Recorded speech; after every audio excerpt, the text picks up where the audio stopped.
지금 계속해서 예수님의 사역, 사도들의 사역, 우리들의 사역, 우리가 이제 교회에서 섬기고 직장에서 일하고 이 땅에서 하나님의 뜻을 받들어 살아가는 모든 삶이 이 사역과 연결이 되어 있는데, 이 사역이 어떤 사역이 되어야 할 것인가, 그거를 보고 있습니다. 지난번에 우리들의 사역은 한마디로 말해서 어떤 삶이 되어야 되죠? 열매 맺는 삶이 되어야 됩니다. 그죠? 어떻게 하면 열매를 맺습니까? 예수님 안에, 가지가 포도나무에 붙어 있듯이 우리가 예수님 안에 있어야 된다 하는 것을 오늘 보았습니다. 그게 이제 말하자면 성령으로 충만히 있는 상태를 말합니다. 주님은 우리의 사역이 열매 맺는 사역이 되도록 하기 위해서 우리에게 선물을 주십니다. 특별히 성령님께서 우리에게 이렇게 사역을 감당하도록 하시는 그 역할, 우리가 무슨 일을 우리 힘으로 할 수가 없고 하나님이 주신, 성령님이 주시는 그 힘으로 하는데, 그게 바로 성령의 은사입니다. 성령의 은사. 성령의 열매도 있고 성령의 은사도 있죠. 성령의 열매는 9가지 예수님의 성품을 말하는 거고, 오늘은 은사에 대해서 살펴보겠습니다.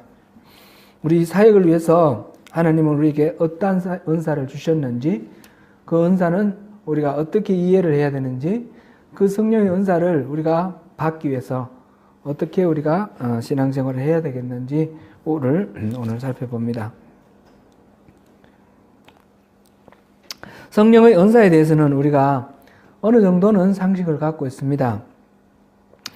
은사에는 어떤 것들이 있는지 우리가 한번 생각해 보면, 우선 은사에 대해서 성경에 나오는 것만 따져보면 로마서 12장, 그 다음에 고린도 전서 12장에서 14장까지, 에베소서에서 4장, 베드로 전서에서 4장 이렇게 나와 있습니다.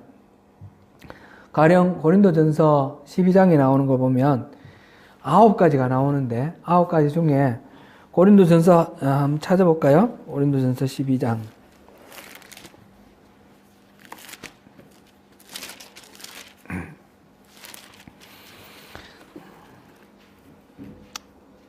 (4절부터) 11절까지 우리 한번 읽어보겠습니다. 시작. 은사는 여러 가지나 성령은 같고, 즉 또 사역은 여러 가지나 모든 것을 모든 사람 가운데서 이루시는 하나님은 같으니, 각 사람에게 성령을 나타내심은 유익하게 하려 하심이라. 어떤 사람에게는 성령으로 말미암아 지혜의 말씀을, 어떤 사람에게는 같은 성령을 따라 지식의 말씀을, 다른 사람에게는 같은 성령으로 믿음을, 어떤 사람에게는 한 성령으로 병 고치는 은사를, 어떤 사람에게는 능력 행함을, 어떤 사람에게는 예언함을, 어떤 사람에게는 영들 분별함을, 다른 사람에게는 각종 방언 말함을, 어떤 사람에게는 방언들 통역함을 주셨나니, 이 모든 일은 같은 한 성령이 행하사 그의 뜻대로 각 사람에게 나누어 주시는 것이니라. 이 고린도전서 12장에 나오는 이 은사 9가지를 보면 카테고리를 한 3가지로 나눌 수가 있습니다. 첫째로는 하나님의 관점으로 모든 것들을, 상황과 사물과 사람들을 판단하고 평가할 수 있는 그런 은사입니다. 그게 지혜의 말씀, 지식의 말씀, 그럼 중간에 영들 분별함, 이렇게 3가지 은사들이 그런 은사라고 볼 수 있습니다. 또 하나는 능력을 행하는 그런 부류들이 있습니다. 믿음과 치유와 능력 행함, 그런데 능력 행함, 이건 기적 행사하는 것들입니다. 이런 은사들이 있으며, 또 언어와 관련된 그런 은사들이 있습니다. 방언하는 것, 예언하는 것, 방언을 통변하는 것, 통역하는 것, 이렇게 나눌 수 있습니다. 이런 9가지 있고, 로마서 12장에 보면, 이거는 안 찾아보겠습니다. 예언하는 일, 섬기는 일, 가르치는 일, 위로하는 일, 구제하는 일, 다스리는 일, 긍휼을 베푸는 일, 이런 등등의 은사들이 제시되어 있습니다. 에베소서 4장에서 보면 사도, 선지자, 복음 전하는 자, 목사와 교사, 이렇게 네 직분이 은사로 이렇게 소개되어 있습니다.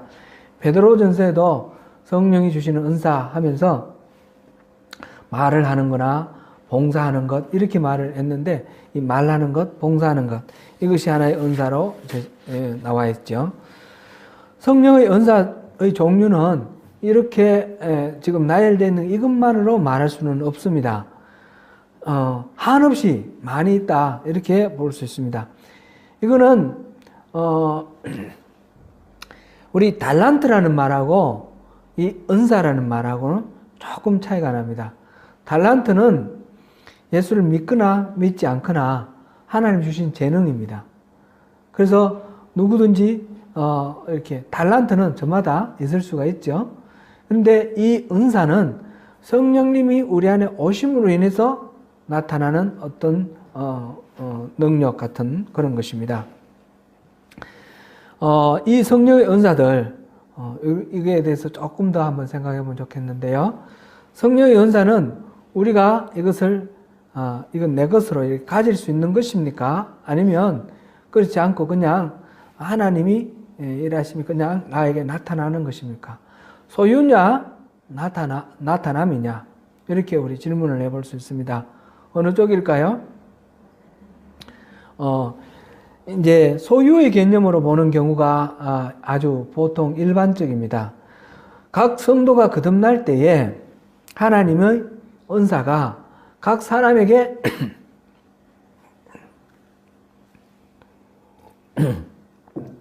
성령과 함께 이렇게 은사가 주어진다라고 그렇게 생각합니다. 교회에서 보면 은사가 어떤 건지 조사하는 설문지 같은 데서 은사 조사를 하고, 그 은사에 따라서 은사를 개발하고, 또 은사에 따라서 사람들의 어떤 직무를 이렇게 분배를 하고 이렇게 하죠. 그렇게 하는 그 생각의 기본에 바닥에는 은사는 사람들이 저마다 자기가 소유하는 거다라고 하는 그런 생각이 깔려 있습니다. 굉장히 타당성이 있어 보이고 실질적으로 교회에서 그걸 많이 유용하게 사용하고 있지만, 성경에 의거해서 보면 은사는 소유다 이렇게 볼 수가 없습니다. 소유할 수 있는 거다라고 볼 수 없습니다. 고린도전서 12장에 주로 이 은사에 대해서 얘기를 하는데, 은사가 한 사람이 방언의 은사를 누구나 다 할 수 있느냐? 다 그렇지 않다, 이런 말을 보면 많은 사람들이 방언을 모두 다는 아닐지라도 한 교회에 많은 사람들이 방언의 은사를 같이 은사를 받을 수 있다는 것을 알 수가 있죠. 또 모든 사람들이 이 은사를 사모하라 하면서 방언을 말하는 자는 통역하는 것을 사모하라, 그런 말씀이 있어요. 그러니까 방언하는 사람이 통역도 할 수 있는 그런 은사가 중복적으로 나타날 수도 있다는 것을 볼 수 있습니다. 또 예언에 대해서 말씀하시면서 고린도전서 14장 31절에 보면 질서 있게 하라, 한 사람씩 예언하라, 그런 말씀이 나와요. 그러니까 이 예언도 모든 사람들이 다 누구나 예언할 수 있다라는 그런 의미를 우리가 볼 수 있습니다. 고린도전서 12장 7절에는 우리가 이 부분은 우리가 하나 찾아보겠습니다. 우리 12장 우리 방금 읽은 부분이니까 12장 7절 같이 한번 읽어보겠습니다. 시작. 각 사람에게 성령을 나타내심은 유익하게 하려 하심이라. 성령을 나타내신다 그랬습니다. 지금 은사에 대해서 얘기를 하면서 성령을 나타내심이라고 표현을 했습니다. 곧 성령은 우리가 소유하는 어떤 것이 아니고 성령님이 우리에게 주신 선물인데, 그 선물이라는 것을 우리가 호주머니에 넣어놨다가 언제든지 필요할 때 쓸 수 있는 그런 성격의 것이 아니라는 것입니다. 이거는 나타내심. 성령님이 나를 통해서 나타내야 되겠다 생각하시고 보여주시면 나타나는 거고, 성령님이 안 해주시면 안 나타난다는 겁니다. 예를 들어서 우리가 신유의 은사를 받았다 그랬을 때, 신유의 은사, 내가 은사를 받았으니까 언제든지 내가 기도하면 병이 낫느냐? 그런 거 아니라는 거죠. 내가 필요할 때 이 은사를 써먹을 수 있는 그런 것이 아니라는 겁니다. 물론 은사를 주신 그 사람을 통해서 나타나기를 원하시기 때문에 계속해서 한 번 그 나타난 사람에게 다시 나타날 그런 경향이 높죠. 확률이 높죠. 그래서 은사자라는 말도 있고요. 그러나 성령님이 나타내 보여주시면 기도할 때 병이 치유가 되는 것이고, 성령님이 안 나타나시면 치유가 안 되는 겁니다. 그리고 은사라는 것은 내가 소유하고 있고 언제든지 써먹을 수 있는 것이 아니다라는 것을 우리가 기억해야 되겠습니다. 성령의 은사는 성령님이 나타내심, manifestation이라고 합니다. 그렇게 나타나는 것이다. 성령님이 우리가 어떻게 할 때, 사역을 할 때에 성령님 자신을 드러내 보여주시는 것, 그것이 바로 은사다라는 것입니다. 또 이 은사에 대해서 우리가 몇 가지 오해를 하고 있는 부분이 있는데, 이 부분을 우리가 한번 짚어야지 성령의 은사에 대해서 바로 이해할 수 있을 것 같습니다. 오해 중에 첫 번째로는 이 성령의 은사라는 것하고, 성령의 은사는 신앙이 성숙되었다라는 표시다, 신앙의 성숙도의 어떤 척도다, 이렇게 생각하는 경향이 있습니다. 그래서 신앙이 깊은 사람에게 은사가 아주 높은 차원의 은사가 나타난다, 이렇게 생각하는 거죠. 예를 들면 방언의 은사는 웬만한 사람들에게는 다 나타난다, 이렇게 생각하고, 좀 더 신앙이 깊은 사람에게는 이 방언을 통변하는 은사가 나타난다. 그리고 또 더 영성이 뛰어난 사람에게는 이 방언의 은사 이런 것뿐 아니라 예언하거나 또는 기적을 행하거나 이런 은사가 나타난다, 이렇게 생각하는 것입니다. 얼핏 우리 생각해 보면 그럴 것 같은데 실제로는 안 그렇습니다. 금방 신앙생활 한 사람도 방언할 수도 있고 또 통변할 수도 있고요. 금방 신앙생활 한 사람이 예언할 수도 있습니다. 신앙생활을 오래 했고 하나님과 깊은 교제를 이루고 아주 깊은 영성을 이루는 사람도 방언 못하고 안 하는 경우들이 많이 있습니다. 이제 오순절 계통에 있는 교회에서는 이 방언하는 것을 성령 받는 것을 성령 세례의 전부다, 이렇게 해서 아무리 신앙생활 이 신앙이 깊어도 방언 못하면 이건 아니다, 초짜다, 이렇게 간주해 버리고 아주 무시하는 그런 경우도 있습니다. 그러나 그것은 이 은사에 대한 이해가 바르다고 생각할 수 없습니다. 이렇게 성령의 은사와 신앙의 성숙도를 비례하는 거로 이렇게 생각할 경우에 많은 문제들이 나타납니다. 그게 뭐냐면, 교회에서 은사가 나타나는데 사람들마다 이렇게 이제 똑같은 은사도 있고 다른 은사도 있는데 시기와 질투가 나타납니다. 왜 저 사람한테는 이런 은사가 나타나고 나한테는 안 나타나지?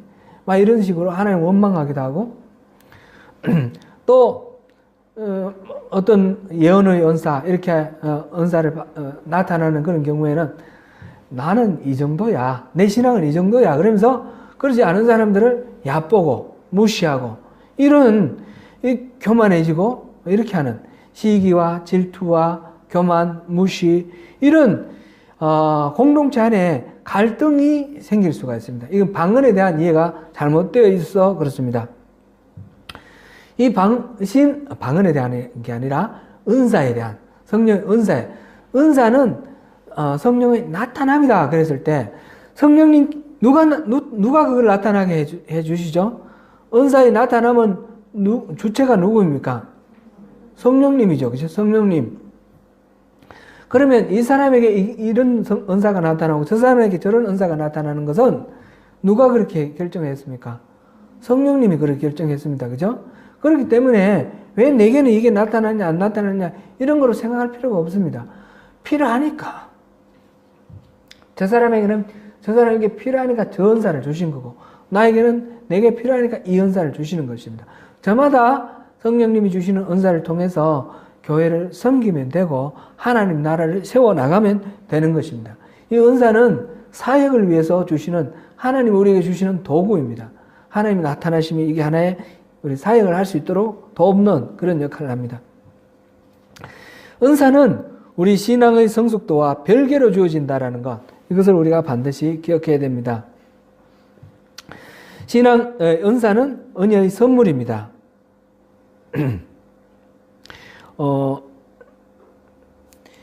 두 번째로는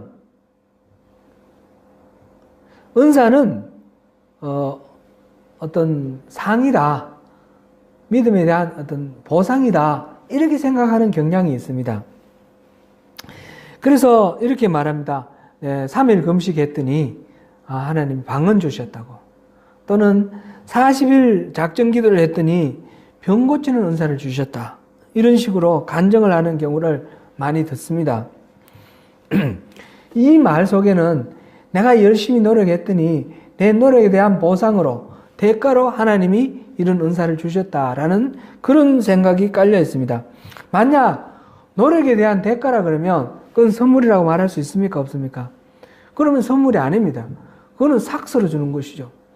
그런데 은사라는 말은 선물이라고 그랬지 않습니까? 영어로는 gift라고 번역을 하고요. 우리가 분명히 선물로 이해를 하고 있습니다. 그러니까 이거는 대가가 아니라는 거죠. 만약 은사를 노력에 대한 대가라고 생각한다 그러면 우리는 어떤 은사를 받았을 때 이거는 당연히 내가 땀 흘린 노력의 대가니까 뭐 이건 내가 누릴 만한 거고 자랑할 만한 거고 당당하겠죠. 그래서 하나님이 주신 것에 대해서, 선물로 주신 것에 대해서 감사할 생각이 없는 겁니다.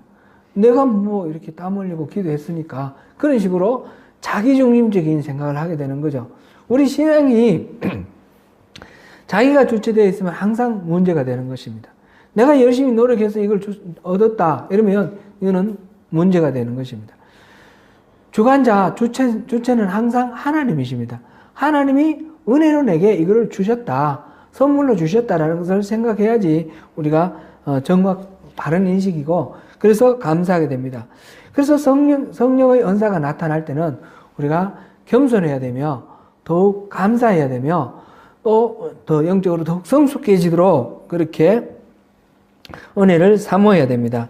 세 번째로 또 오류가, 첫 번째는 이 신앙의 성숙도하고 이 은사를 비례하는 것으로 생각하는 거고, 두 번째는 이 은사를 상급으로, 보상으로 생각하는 거였습니다. 둘 다 잘못된 오해였습니다.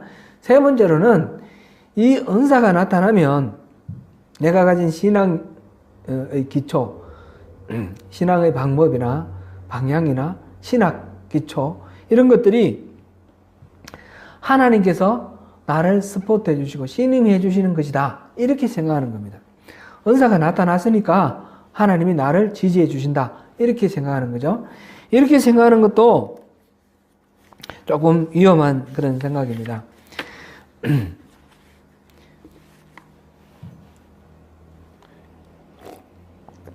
이제 그렇게 됐을 때 은사가 나타나는 경우에 아나무인이 될 가능성이 높습니다. 하나님이 내게 이런 은사 주셨으니까 내 말이 맞지 뭐, 그러면서 자기 주장을 이렇게 강하게 합니다.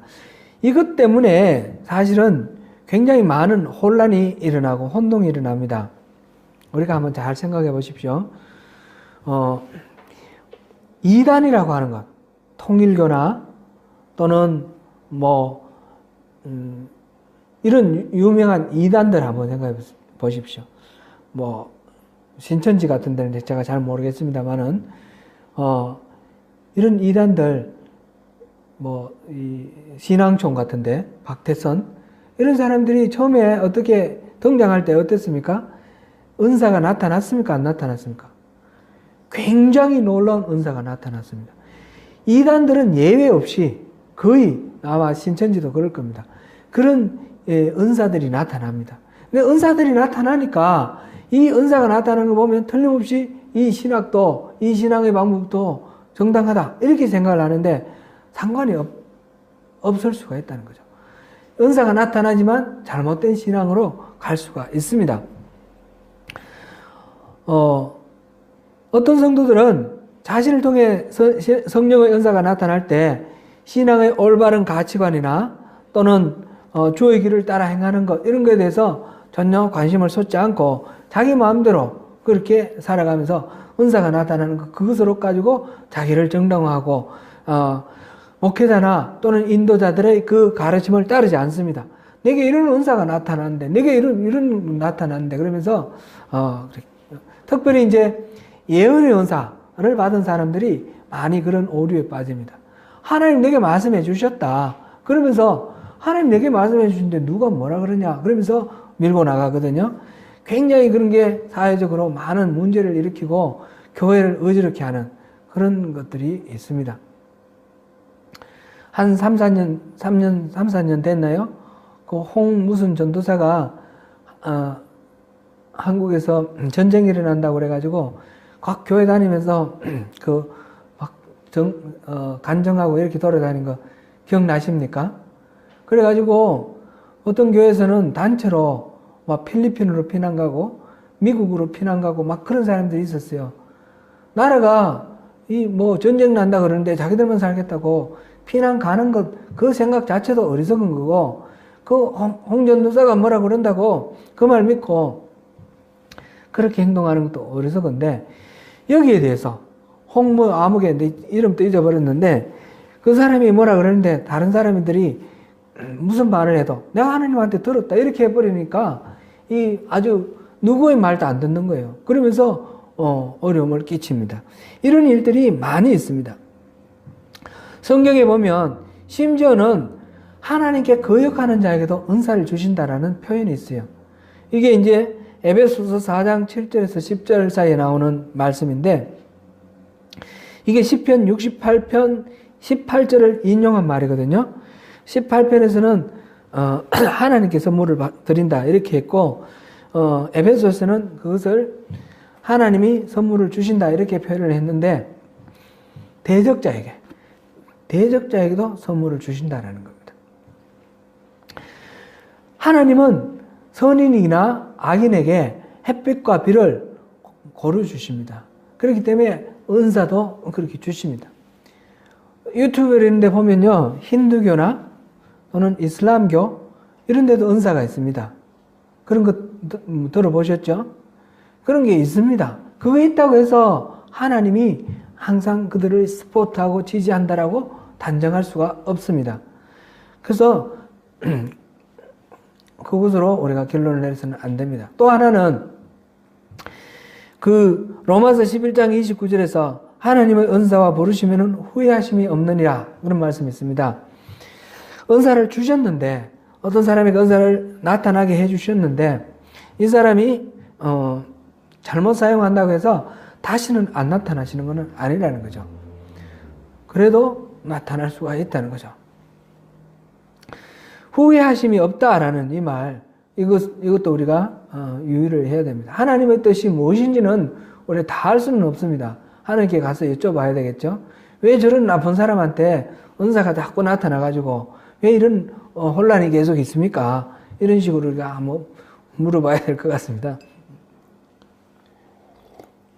최근에 이제 이재록이라는 목사가 이제 구속되고 막 이렇게 난리가 났는데 정말 이해할 수가 없는 거예요. 이재록 그 양반 목사도 아닌데 그래서 교인이 10,000명이 넘잖아요. 10년 전부터 여자들 데리고 잔다라는 게 그거 계속해서 방송에도 나오고 막 신문에도 나왔는데, 그런데 여전히 그 일이 벌어졌다는 거죠. 그 은사가 있는 거예요, 그 사람에게. 은사가 있으니까 은사를 보고 완전히 혹여버린 거죠. 혹여버려가지고 이 사람을 신으로 식격화시켜서 그렇게 생각하는 겁니다. 은사와 하나님이 스포트해 주시는 것하고는 반드시 일치하는 것이 아니다 라는 것을, 이거는 별개로 생각해야 된다 하는 것을 우리가 기억해야 되겠습니다. 은사에 대한 오해, 첫 번째는 뭐였죠? 신앙의 성숙도와 비례한 건 아니다. 신앙 성숙도하고 상관없이 은사는 나타날 수 있다. 그 다음에 두 번째는 뭐였습니까?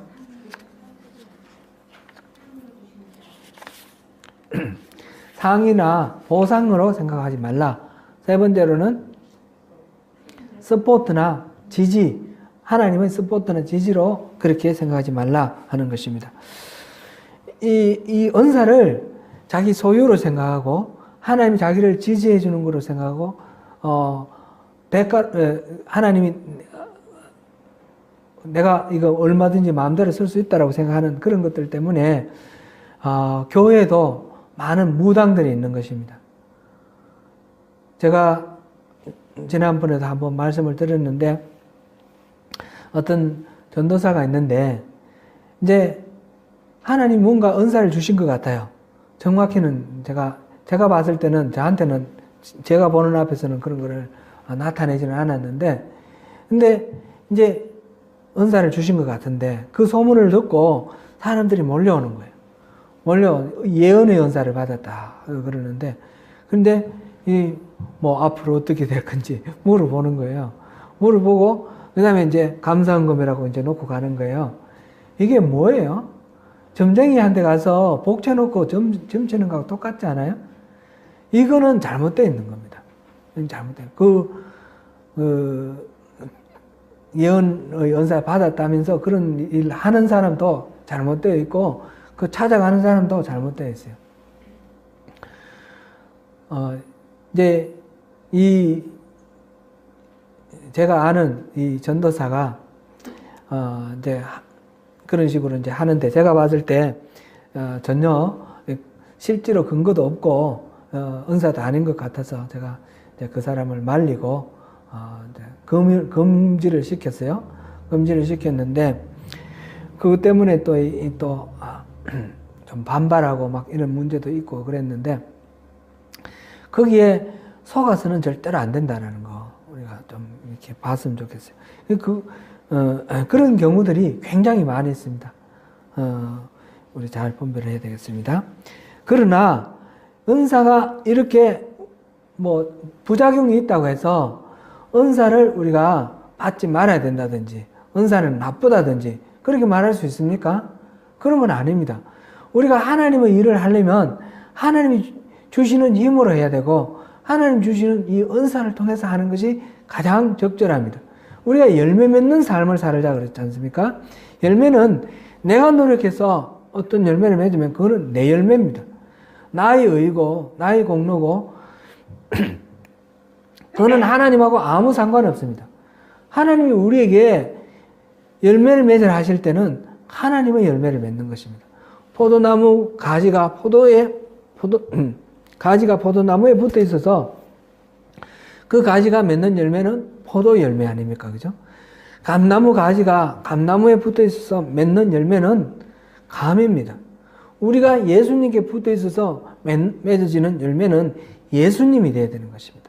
그래서 우리의 힘으로, 우리의 노력으로, 우리의 모습으로 뭔가를 만들어내는 것이 아니라 성령님이 우리 안에 계셔서 우리에게 주시는 그 은혜와 능력으로 우리가 뭔가를 이루어내는 것. 하나님의 뜻이 이 땅에 나타나고 하나님의 길이 이 땅에서 이렇게 펼쳐지는 것. 그것이 바로 열매입니다. 열매는 성령의 열매 9가지 있는데 여기서 말하는 열매 맺는 삶 할 때는 그 열매를 말하는 것은 아니라고 말씀드렸습니다. 물론 그것도 열매에 포함됩니다. 우리 성품이 변화되는 것도 포함됩니다만은 그래서 우리 나 하나뿐만 아니라 내가 소속되어 있는 공동체 또 이 사회가 하나님 나라로 회복되는 것 이것이 열매입니다. 그래서 성령의 은사를 우리는 사모를 해야 되고 받아야 됩니다. 성령의 은사는 전적으로 성령님의 주권에 달려있기 때문에 성령님께서 우리 나누어 주시도록 성령님께 구해야 됩니다. 은사를 주시는데 목적이 있습니다. 우리에게 은사를 주실 때에 은사가 나타나는 그 사람을 높이기 위해서가 아니라 교회를 세우기 위해서 이 은사를 주십니다. 은사를 주시는 목적 고린도전서 12장 14장에 많이 나오니까 12장 다시 우리가 아까 읽었던 7절 다시 한번 읽어보겠습니다. 고린도전서 12장 7절 다시 한번 읽어보겠습니다. 시작. 각 사람에게 성령을 나타내심은 유익하게 하려 하심이라. 유익하게 하려 하심이라 라고 그랬습니다. 이때 이 유익은 각 사람에게 유익하게 하는 뜻입니다. 그래서 각 사람이 속한 전체 공동체를 말하는 그런 것입니다. 고린도전서 14장 4절을 보시겠습니다. 14장 4절 시작. 방언을 말하는 자는 자기의 덕을 세우고 예언하는 자는 교회의 덕을 세우나니. 여기서 보니까 방언은 자기의 덕을 세우고 예언은 교회의 덕을 세운다. 덕을 세운다라고 그렇게 표현을 해놨습니다.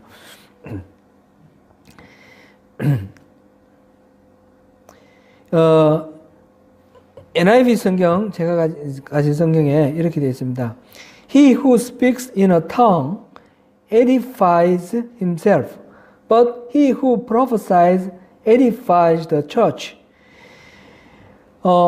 방언, tongue로 얘기하는 사람은, 방언이죠. 방언을 말하는 사람은 자기 자신을 세우고, edify가 세운다는 뜻이죠. 건물을 세우는 것처럼 edify, 자신을 세우는 거고, 예언을 하는 사람은 교회를 세운다. 이렇게 표현을 되어 있습니다. 여기서 덕을 세운다. 이 말은 교회 자체를 튼튼하게, 바르게 이렇게 떠받쳐서 이렇게 세운다. 그런 의미죠. 고린도전서 14장 26절 보시겠습니다. 26절. 26절 같이 읽어봅니다. 시작. 그런즉 형제들아 어찌할까? 너희가 모일 때 각각 찬송시도 있으며 가르치는 말씀도 있으며 계시도 있으며 방언도 있으며 통역함도 있나니 모든 것을 덕을 세우기 위하여 하라. 아멘. 여기서도 덕을 세우기 위해서 이런 모든 뭐 계시나 뭐 방언이나 통역함이나 찬송시나 이런 은사들이 나타나도록 하라 하였습니다.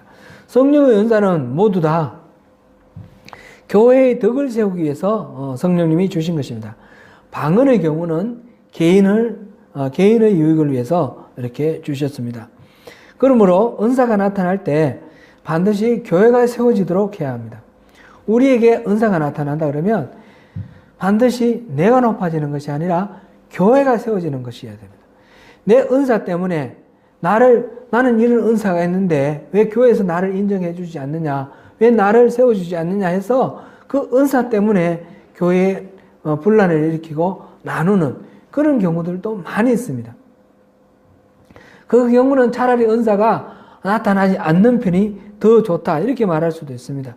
하나님께서 은사 주시는 것은 그 은사를 통해서 하나님 나라를 세우고자 하는 것입니다. 그러니까 절대로 은사가 나타날 때는 자기가 나타나지 않도록 조심해야 됩니다. 예전에 우리 공동체 안에 신유의 은사가 나타나는 그런 경우가 있었습니다. 그랬을 때 그분이 신유의 은사가 나타나는 것을 스스로 드러내지 않기를 원해서 항상 기도를 할 때에 신유의 은사가 필요한 아픈 사람이 있을 때 같이 가서 기도를 해줄 때에 그 사람만 가는 것이 아니라 여러 사람 같이 갑니다. 누군지 모르게. 근데 하나님은 그 사람 통해서 신유의 은사를 나타내 주셨습니다.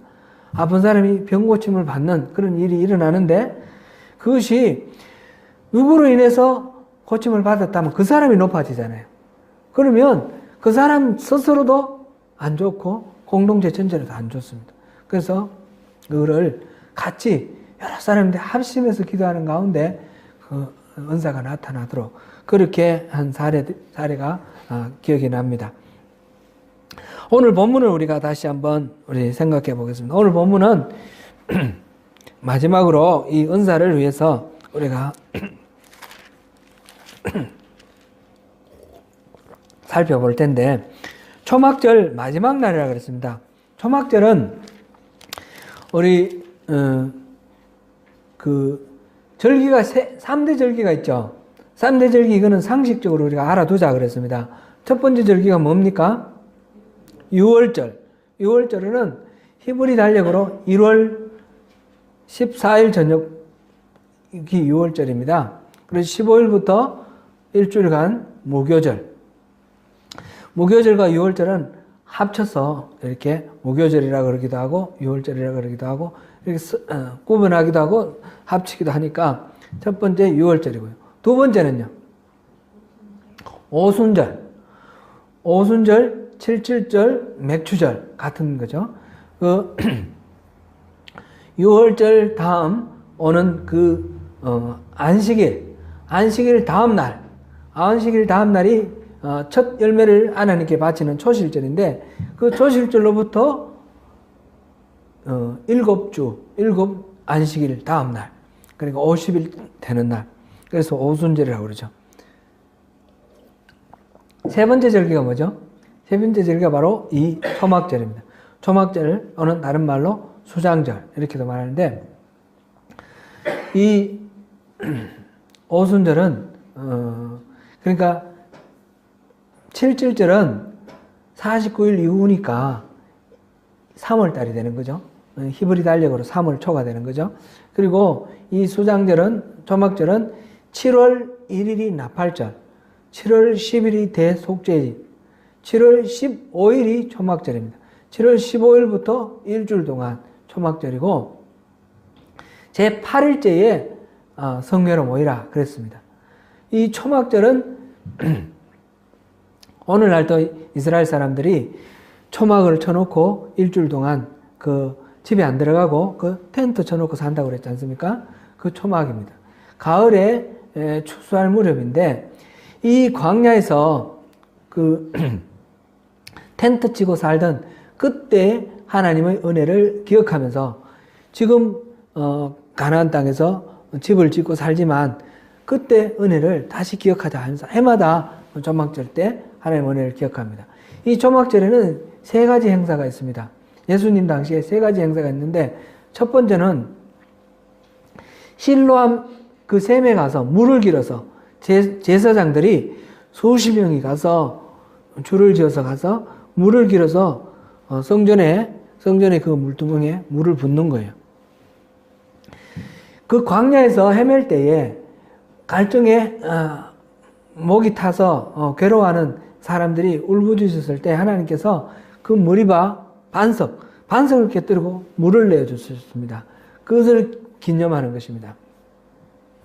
생수를 주신 하나님의 은혜를 기념하면서 초막 시대에 살았던 그때 그 은혜를 기념하는 것입니다. 두 번째로는 촛불 행사입니다. 촛불 행사인데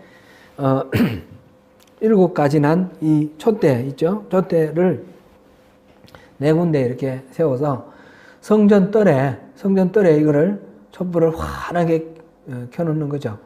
옛날에는 성전 안에는 촛불을 계속 켜놓지만 바깥에는 안 켜놨잖아요.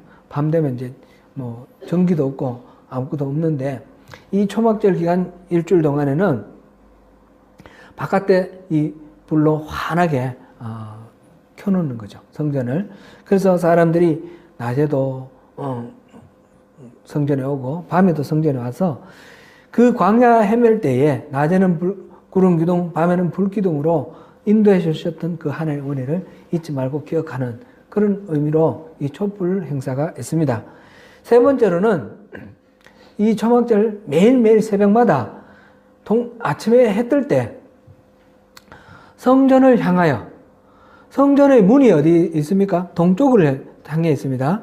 성전의 문은 동쪽을 향해 있는데 대제사장이 성전 문을 향해서 그러니까 뒤쪽에서 해가 뜹니다. 뒤쪽에 해가 동쪽을 등지고 서쪽을 향해서 성전문을 향해서 서서 이런 성구를 낭송합니다.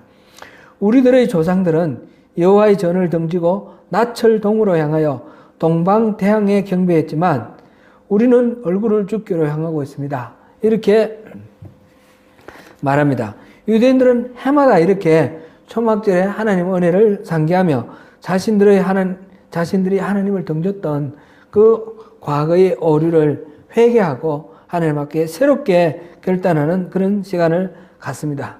초막절 기간 내내 새벽부터 밤까지 계속 그렇게 합니다. 예수님께서 그 초막절 마지막 날. 이제 초막절 일주일 동안 이 행사들은 다 끝났습니다. 제8일째에 성례를 지키는데 그때 성전에서 예수님께서 그 백성들에게 설교를 하는 것입니다. 설교를 하시는데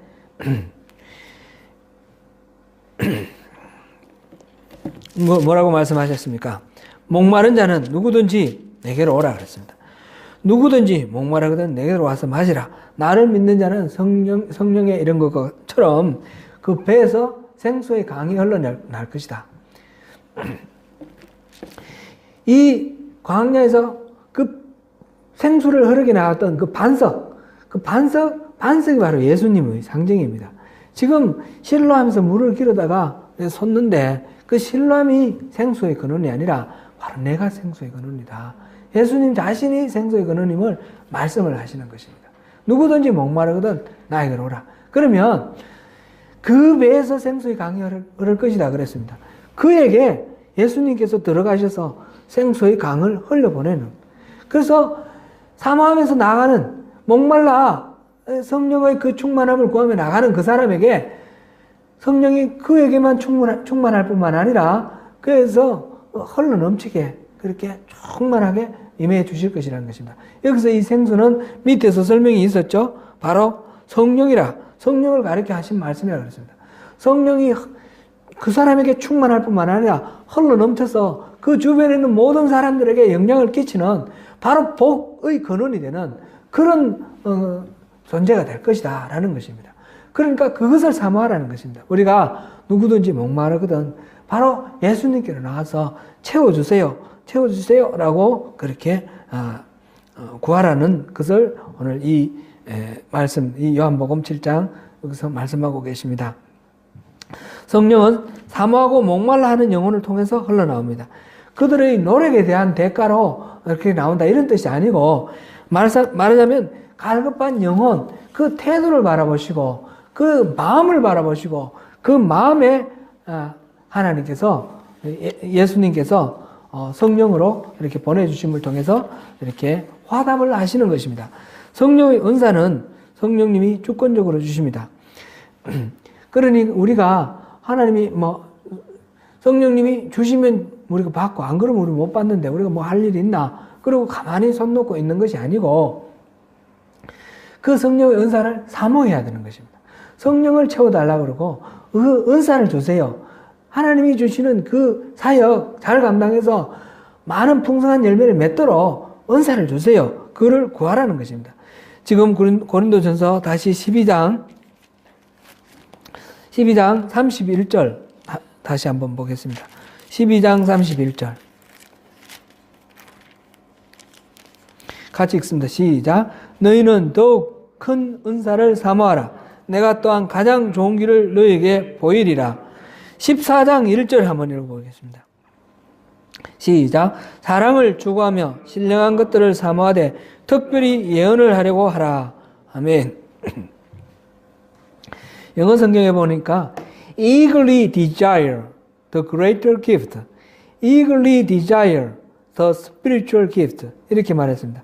eagerly desire 열렬하게 강렬하게 desire 간절하게 구하는 것이 이 갈망하는 것이 그 desire인데 그거를 또 eagerly desire 그렇게 표현을 해놨습니다. 그렇게 큰 은사를 사모하고 그 영적인 은사를 사모할 때에 하나님께서 기뻐하셔서 그 배에서 생수의 강이 흐르도록 그렇게 성령을 충만하게 채워주시고 은사가 나타나게 해주신다는 말씀입니다. 사랑하는 성도 여러분, 누구든지 목마르거든 내게로 와서 마시라 하셨습니다. 우리 주님은 절대 인색하신 분이 아닙니다.